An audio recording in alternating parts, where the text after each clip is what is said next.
Welcome back to my channel women's health talk. यहाँ पर हम बात करते हैं विमेंस के हेल्थ से रिलेटेड टॉपिक्स पर। तो फ्रेंड्स, आज हम बात करने वाले हैं निपल्स के ऊपर होने वाले पानी भरे दानों के बारे में, या निपल्स पे होने वाली खुजली के बारे में। ये क्यों होती है, इसके क्या क्या कारण होते हैं, इसको कैसे क्योर किया जा सकता है, इसके लिए ट्रीटमेंट चाहिए या नहीं चाहिए, इन सब पर डिटेल में आज बात करते हैं। क्योंकि ये एक ऐसा टॉपिक है जिस पर महिलाएं ज्यादा बात नहीं करती हैं और किसी को इसके बारे में ज्यादा पता भी नहीं होता, एक दूसरे से डिस्कस ही नहीं करती, तो पता कहाँ से चलेगा। तो ये ऐसी समस्याएं हैं जिन्हें महिलाएं सहती रहती हैं और इनके कोई बहुत ज्यादा गंभीर समस्या नहीं होती है। अगर गंभीर हो भी जाए तो उन्हें पता ही नहीं चलता है, क्योंकि अगर आप किसी भी चीज को लापरवाही से छोड़ देंगे तो धीरे धीरे वो किसी न किसी गंभीर बीमारी में बदल जाती है। तो आज हम बात कर रहे हैं महिलाओं में के ब्रेस्ट पर या निपल पर होने वाले दानों की। अगर ब्रेस्ट की निपल की बात करें तो ब्रेस्ट के निपल का जो स्ट्रक्चर होता है उस पर कई बार दाने पाए जाते हैं जो पूरी तरीके से नॉर्मल होते हैं, लेकिन पानी भरे दाने हैं और उसमें खुजली हो रही है, पपड़ी आ रही है या फिर उसमें इरिटेशन हो रही है, तो ये बिल्कुल भी नॉर्मल नहीं होता है। इसके होने के बहुत सारे कॉमन कारण हो सकते हैं, जैसे एलर्जी हो सकती है, एक्जिमा हो सकता है, डर्माइटिस हो सकता है। तो ये ऐसी कंडीशंस हैं जो जिनके लिए आपको ट्रीटमेंट कराना पड़ेगा, नहीं तो ये कभी ठीक ही नहीं होते हैं। इसके अलावा कई तरह के इन्फेक्शन भी हो जाते हैं। तो ये होते क्यों हैं? क्योंकि ये हो सकते हैं आपकी लाइफ में से जुड़ी हुई कई सारी चीजों की वजह से। तो एक्जिमा की बात करें तो एक्जिमा एक ऐसी स्किन कंडीशन होती है जिसमें कि स्किन जो है पपड़ीदार हो जाती है और वहां पर खुजली होती है और रेडनेस आती है, जो कि महिलाओं को परेशान करती है। क्योंकि निपल्स के एरिया में खुजली करना बहुत मुश्किल होता है, बहुत ही सेंसिटिव जगह होती है, और दूसरा वहां पर हाथ लगाना बहुत शर्म महसूस होती है महिलाओं को, और वो उसके लिए वो बार बार क्या कर सकती है। तो ये इसके लिए जो है डॉक्टर के पास जाना चाहिए, और डॉक्टर इसके लिए आपको कुछ क्रीम, लोशन और मलहम दे सकते हैं। स्किन अगर बहुत ज्यादा ड्राई है तो भी आपको ये दिक्कत होती है।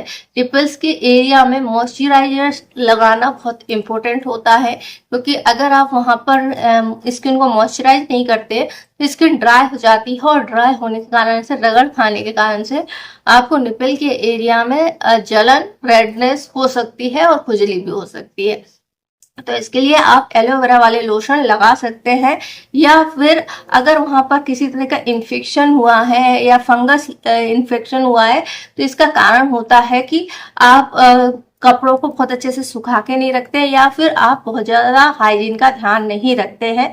तो इस एरिया की सफाई का भी उतना ही ध्यान रखना होता है जितना कि बाकी और एरिया का रखा जाता है। क्योंकि आप जो भी शैम्पू, साबुन या डिटर्जेंट, जो कुछ भी हेयर कलर वगैरह जो भी करते हैं, उसका पानी जो होता है वो आपकी बॉडी से होकर गुजरता है, और यहाँ पर बनने वाली दरारों में ये जमा हो सकता है। तो इसके लिए सफाई बहुत ज्यादा जरूरी है। इसके अलावा एक कंडीशन होती है एलर्जी। तो एलर्जी कई सारी चीजों से हो सकती है। आप जो भी क्रीम लगा रहे हैं, लोशन लगा रहे हैं, या साबुन लगा रहे हैं, शैम्पू लगा रहे हैं, उसमें कुछ ऐसे कंटेंट हो सकते हैं जिससे आपकी बॉडी में एलर्जी रिएक्शन हो सकता है, और निपल में ये दाने और खुजली हो सकती है जो आपको परेशान कर सकती है। तो इसके लिए एंटी एलर्जिक दवाएं या लोशन आप लगा सकते हैं, या डॉक्टर से प्रिस्क्राइब करा सकते हैं। इसके अलावा होते हैं हार्मोनल चेंजेस। हार्मोनल चेंजेस में आपकी 3 कंडीशन आती हैं। जब आपकी प्यूबर्टी एज होती है, या आपकी प्रेगनेंसी होती है, या मीनोपॉज होती है। इस टाइम पे आपके हार्मोन्स में बहुत बड़े बदलाव आते हैं, जिसके कारण का जो है आपकी बॉडी पर पूरा असर पड़ता है। क्योंकि अगर आप प्रेग्नेंट है या आप ब्रेस्ट फीड करा रहे हैं तो इस टाइम पे आपके बॉडी का स्ट्रक्चर बदलता है, ब्रेस्ट का साइज बढ़ता है, जिसके कारण से निपल का पर भी दबाव होता है, खिंचाव होता है, और इसकी वजह से आपको खुजली महसूस होती है और स्किन भी वहां की ड्राई हो सकती है। तो भी एक कारण होता है जिसके कारण से आपको निपल में खुजली या इरिटेशन होती है। इसके अलावा ईस्ट इन्फेक्शन हो सकता है। जो लोग ब्रेस्ट फीड कराती हैं और निपल की सफाई नहीं करती, तो इसके कारण से वहां पर ईस्ट इन्फेक्शन आसानी से हो सकता है, जिसके कारण से निपल एरिया में आपको ये सारी दिक्कतें हो सकती हैं। इसके अलावा जो है कई बार बच्चे जो होते हैं, जिन महिलाएं ब्रेस्ट फीड करा रही हैं, उनको कट लग जाता है या काट लेते हैं, जिसके कारण से वहां दर्द और सूजन हो सकती है, और इसके लिए भी दवाइयां आती हैं तो अगर आप ब्रेस्ट फीड कराती हैं, आपके निपल कट गए हैं, छिल गए हैं, तो इसके लिए भी क्रीम्स आती हैं, उनको आप यूज कर सकते हैं, जो कि आपको इन सभी दिक्कतों से बचाएंगे।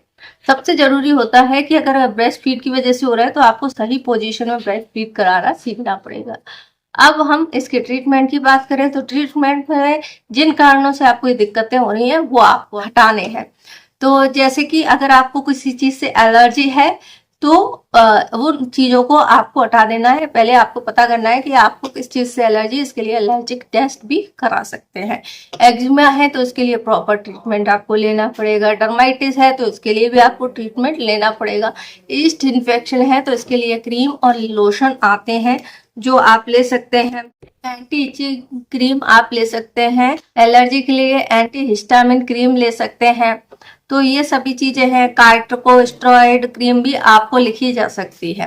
तो ये सभी चीजें हैं। इसके अलावा आप देसी घी लगा सकते हैं, वहां की सिकाई कर सकते हैं, या फिर आप एलोवेरा का जेल भी लगा सकते हैं। अगर गंभीर लक्षण है तो आपको डॉक्टर को दिखाना बहुत ज्यादा जरूरी है, क्योंकि कुछ डिसीज भी सेम सिम्टम दे सकती हैं, जैसे कि पॉकेट डिसीज है जो कि एक्जिमा डर्माइटिस की तरह दिखती है, क्योंकि उसमें भी पपड़ी जमती है, खुजली होती है, ब्लीडिंग होती है, लेकिन इससे ब्रेस्ट कैंसर भी होता है। इसलिए जरूरी होता है कि अगर आपको कोई प्रॉब्लम हो रही है और वो बहुत दिनों तक है और घरेलू उपायों से ठीक नहीं हो रही है, तो डॉक्टर से जरूर मिले, एक बार चेकअप जरूर कराएं। इसमें डरने वाली कोई बात नहीं है, इतना ज्यादा बड़ा कोई इलाज नहीं होता है। क्रीम या मेडिसिन आपको दी जाती हैं जिससे ये बीमारियां बिल्कुल ही पूरी तरीके से ठीक हो जाती हैं। तो आई होप आपको ये वीडियो की जानकारी अच्छी लगी होगी।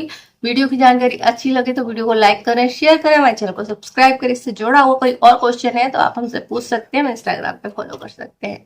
Thanks for watching.